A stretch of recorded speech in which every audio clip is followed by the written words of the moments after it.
Boa noite, senhoras e senhores. Eu sou o jornalista Luiz Kawaguchi e essa aqui é a transmissão do E-Risk. Infelizmente, aí tivemos que gravar novamente. Gravamos nesta sexta-feira para exibir para vocês aqui, mas não vai dar para fazer aquela interação aí que a gente costuma fazer.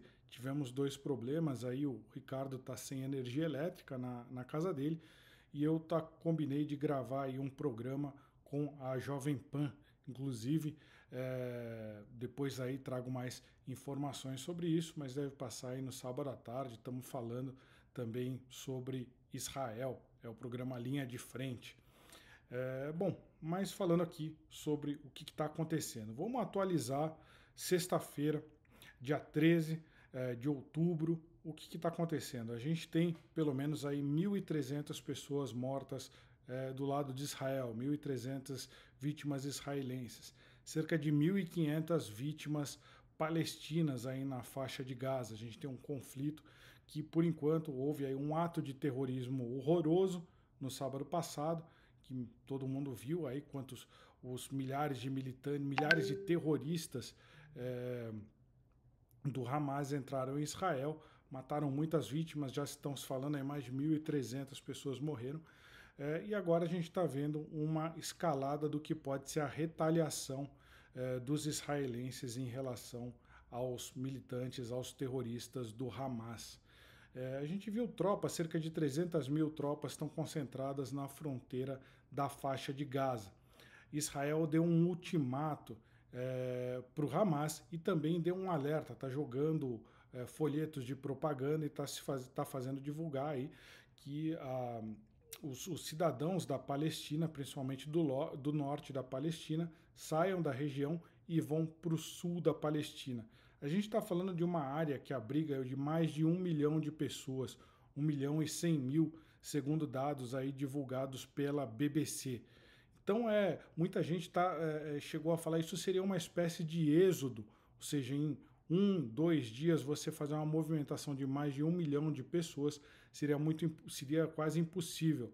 A ONU chegou a entrar e dar declarações dizendo que isso teria consequências terríveis, aconteceriam muitas mortes, muita situação aí de sofrimento, você deslocar tanta gente ao mesmo tempo.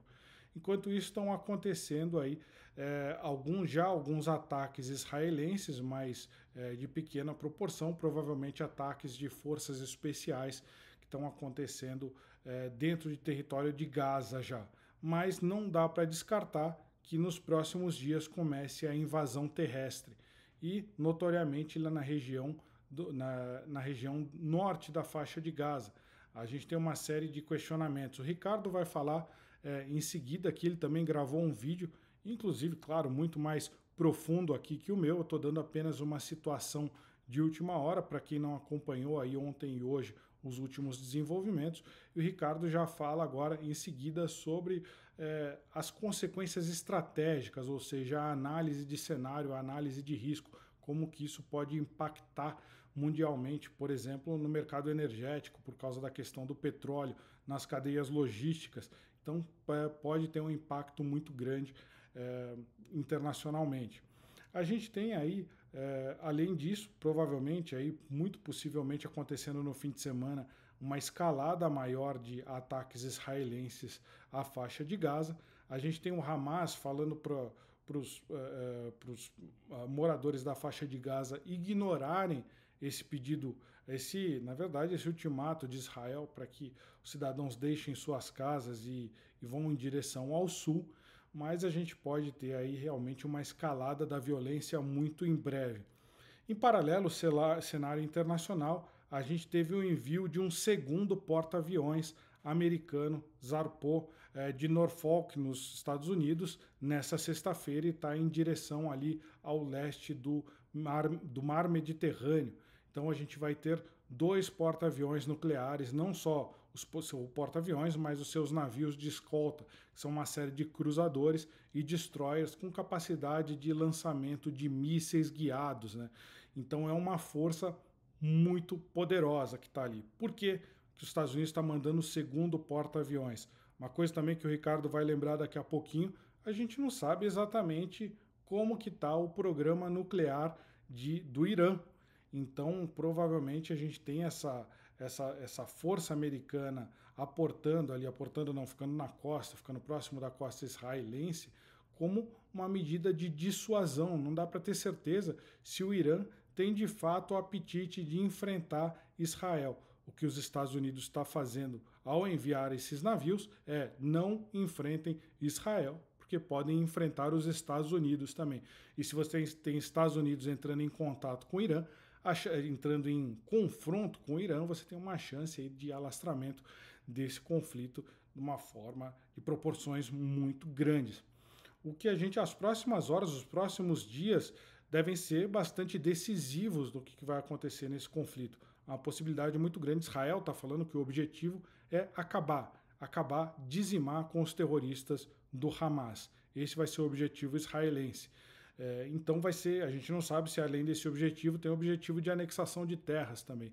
Então, situação extremamente volátil, extremamente perigosa ali na região de Israel e na faixa de Gaza nesse momento. As próximas horas, os próximos dias vão ser muito importantes para a gente conseguir entender o futuro desse conflito. Então, convido a vocês agora a ouvirem a análise de risco do Ricardo, do Nelson Ricardo Fernandes, aqui, fundador do nosso E-Risk, e a gente tenta entrar com uma nova live assim que possível. Aproveito para pedir desculpas que eu e o Ricardo não pudemos participar da gravação com o Montenegro, que foi ao ar ontem, mas a gente já está tentando reagendar isso. Isso aí, pessoal, a gente volta com outras lives aí assim que for possível, assim que a gente conseguir organizar. A situação está super volátil. Também recomendo aí que vocês acompanhem a cobertura da Gazeta do Povo, que está bastante interessante, está bastante completa. Uma das repórteres que trabalha comigo entrevistou o embaixador israelense e vai falar um pouco desse ódio, esse ódio antissemita que está surgindo principalmente nas fileiras da esquerda, por conta da possível invasão israelense à faixa de Gaza. A gente tem muita gente aí defendendo terrorista, por mais que isso pareça estranho. Sim, tem gente defendendo o Hamas nas universidades, em órgãos de imprensa e até no Congresso Nacional. Então, convido a todos a ficarem aí atentos na cobertura da Gazeta e assim que possível a gente traz um pouco mais desses desenvolvimentos aí, essas declarações super polêmicas que estão acontecendo, super polêmicas, né, para não dizer maldosas ou até criminosas. Mas é isso aí, agora a análise do Ricardo aqui. Até mais, pessoal.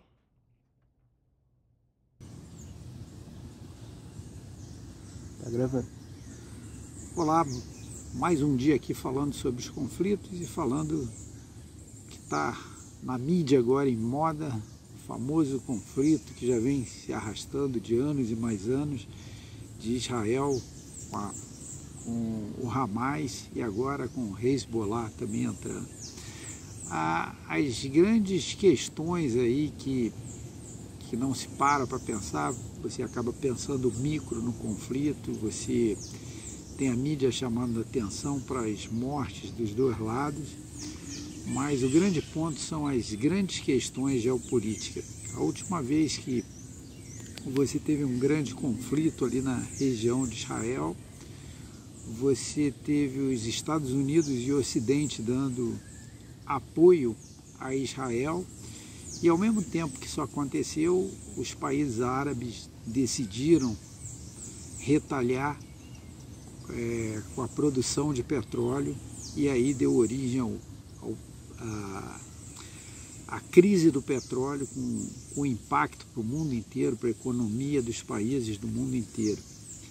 Hoje em dia, os Estados Unidos é praticamente autossuficiente na produção de petróleo, o que faz com que ele tenha um apetite a risco muito maior para tomar determinados riscos. E muito provavelmente ele não vai levar em consideração o problema energético que isso pode causar para a Europa e para outros países do mundo. Então a grande questão é, ao longo dos últimos anos foi diminuindo a influência americana no Oriente Médio. E a única ação que não foi catastrófica do governo Biden e que estava dando um relevo muito interessante era a tentativa de um acordo de paz entre a Arábia Saudita e Israel. Com esse conflito e com o Hamas solicitando, né, pedindo que tenha uma jihad global, e você já começa a ver ações do povo muçulmano espalhado por todos os cantos do mundo. Você começa a ter atritos em todos os lugares, e eu sinceramente acho muito difícil que a Arábia Saudita, nesse momento, com esse atrito entre Israel e o Hamas e a própria Palestina, ele conseguir internamente, com facilidade, fazer andar esse acordo. Por um motivo muito simples: embora você tenha um reinado, né, você não tenha um país, né, democrático, que você tem um sistema de peso e contrapeso, e em tese o MBS, né, ele pode continuar, ele pode forçar esse acordo, mas os mais tradicionais na Arábia Saudita, eles são bastante contra esse acordo de paz com Israel. Então tem uma possibilidade muito grande desse acordo não sair. Até aí tudo bem, o grande problema não é o acordo não sair, o grande problema é os países árabes quererem retalhar e diminuir a produção do petróleo, né? Cabe lembrar que hoje você tem como grandes produtores os países árabes, você tem a Rússia e os Estados Unidos. Mesmo que os Estados Unidos queiram, né, substituir essa alavancagem, né, que o Oriente Médio e a Rússia têm em relação à Europa, isso não é tão simplório, né, e não é tão fácil. Você, quando fala de Estados Unidos, você fala de um país de uma economia privada pujante. Então, se você tem um outro choque do petróleo e o valor do barril dispara no mercado internacional, isso também vai se refletir não só dentro do mercado americano, como até para aqueles parceiros comerciais que ele está tentando suportar. É diferente de quando a Rússia decide dar um desconto gigante lá para a China ou para a Índia. Você consegue fazer isso porque o Kremlin consegue dar uma ordem lá na Gazprom e controlar artificialmente o preço. Isso não vai acontecer no mercado americano. As empresas petroleiras americanas são empresas globais, trabalham em cima desse fluxo global, né, do valor global da commodity, e isso, se você tiver um corte aí na produção mundial de petróleo, você vai ter uma inflação pressionando cada vez mais os mercados.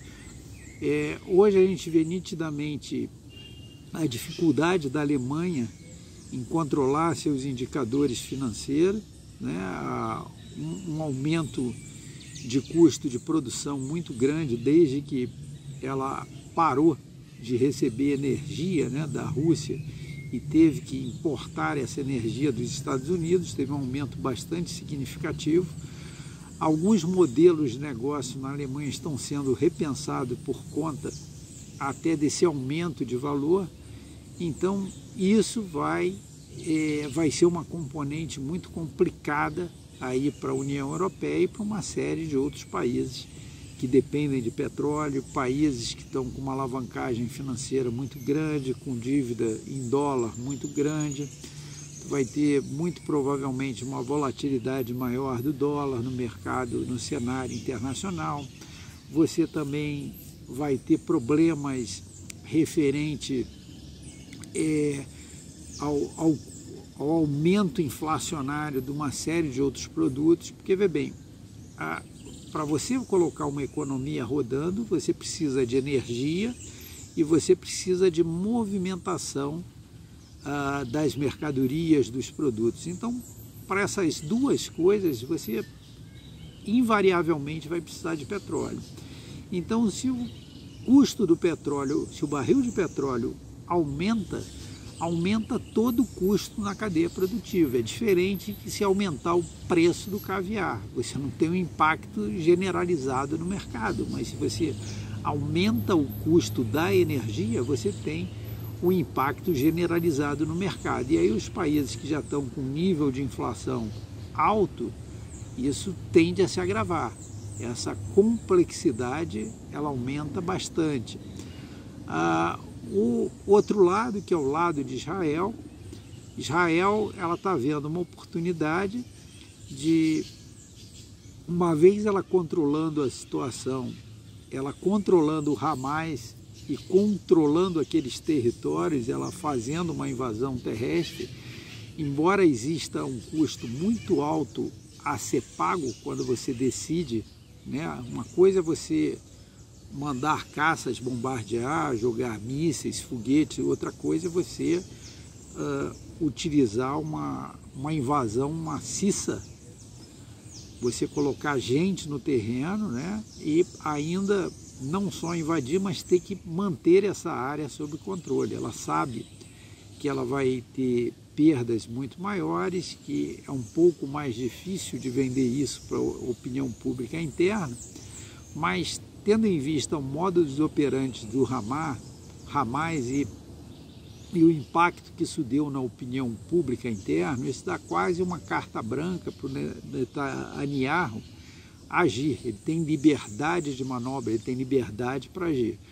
E você pode estar diante de um ponto, de uma oportunidade estratégica para Israel tomar de vez aquela área e incorporar essa área ao território israelense, né? Israel já vinha fazendo um movimento de colocar colonos naqueles territórios já há muito tempo, então ela tinha interesse em dominar aquele território, né? Fazer parte do Estado de Israel, e agora ela acaba tendo essa oportunidade. Cabe lembrar que a maioria das guerras de Israel nos outros estados acabou por ela incorporar mais e mais território. Então não acredito que será diferente dessa vez. Ela vai conseguir dominar aquele território e fazer aquele território virar parte do Estado de Israel. Uma outra questão importante é uma operação com esse nível de complexidade que o Hamas performou, muito provavelmente teve uma ajuda externa, muito provavelmente do Irã, um aparato gigante, dinheiro injetado nisso, uma série de coisas. E a questão é, por que isso foi desencadeado agora, não foi desencadeado antes ou não foi desencadeado depois? Obviamente, você precisa de um gatilho para justificar isso, e um gatilho foi o incidente que teve perto da mesquita em Jerusalém. Mas naquela região que é extremamente conflagrada, não tem nenhum problema esperar mais 2 ou 3 meses para você conseguir outro gatilho. Mas a questão é, por que essa janela de tempo, por que foi feito agora? A gente não sabe em que ponto está o programa nuclear iraniano e se ele já atingiu determinado nível ali no seu programa nuclear, o mesmo programa que foi boicotado pelos Estados Unidos e por Israel N vezes, né? Israel tiveram diversas ações matando pesquisadores iranianos, matando oficiais iranianos. Então pode ser que o Irã tenha hoje atingido um nível de tecnologia nuclear que faz com que ele se sinta confortável de confrontar Israel por ser a única potência nuclear regional. Isso é uma hipótese, né? Pode ser, não tem nenhuma comprovação disso.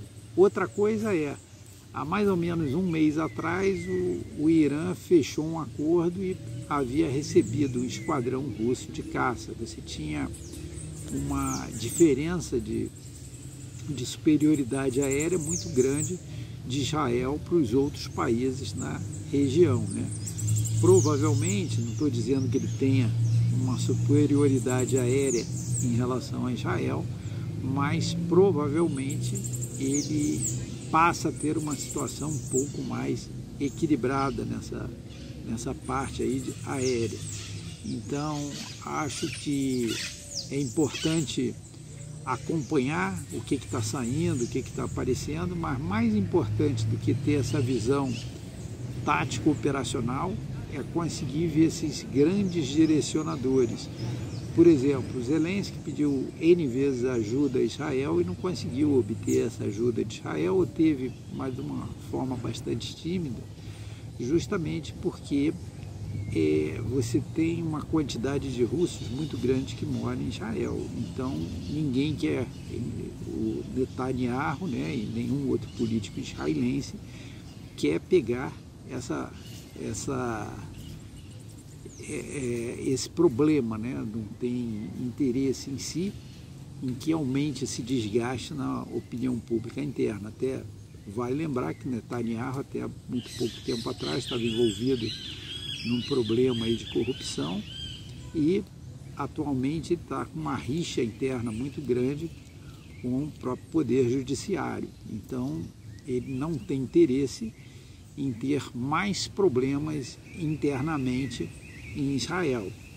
E, curiosamente, quando o Hamas fez o ataque e utilizaram técnicas até bastante parecidas do que está sendo utilizado no conflito da Ucrânia, questão dos drones e uma série de outras coisas, o Zelensky, que de maneira bastante oportunista, foi lá e se prontificou a ajudar Israel. Muito provavelmente ele tem interesse em voltar de novo à retórica e pedir ajuda militar a Israel. Sabe que Israel tem bastante tecnologia, principalmente as tecnologias que desenvolveram lá junto com os Estados Unidos para o Iron Dome, e isso poderia ser muito útil para os ucranianos. Então, essa foi uma visão, né, que o Zelensky teve e se antecipou. O outro problema é, você hoje tem um conflito na Ucrânia e que já está ficando mais difícil vender tanto para a opinião pública interna, tanto dos Estados Unidos quanto da União Europeia, continuar bancando esse conflito que não tem prazo para terminar, e no meio do caminho Israel entra em guerra, né? Então os olhos dos Estados Unidos vão estar muito mais voltados para Israel do que para a Ucrânia. E a gente não sabe o que vai acontecer com a China e Taiwan. Se ocorre algum outro conflito entre China e Taiwan e esse conflito de Israel começa a se perpetuar ou necessitar mais recursos, mais ajuda americana, muito provavelmente tu vai ter um esvaziamento do suporte à Ucrânia e até mesmo o Ocidente pode começar a pressionar a Ucrânia para aceitar os acordos de paz ali com a Rússia. Ao mesmo tempo, não vai ser fácil convencer o povo ucraniano, que está bastante inflamado, né, e está pagando um preço muito alto, de voltar atrás agora e topar fazer um acordo de paz com a Rússia. Então, a gente tem que acompanhar de perto aí esse conflito israelense para ver quais os próximos desdobramentos, quanto tempo isso daí vai, se isso daí vai ficar contido só como um conflito entre israelense e palestino, ou se o mundo árabe vai tomar para si essas dores e vai querer retalhar de alguma forma.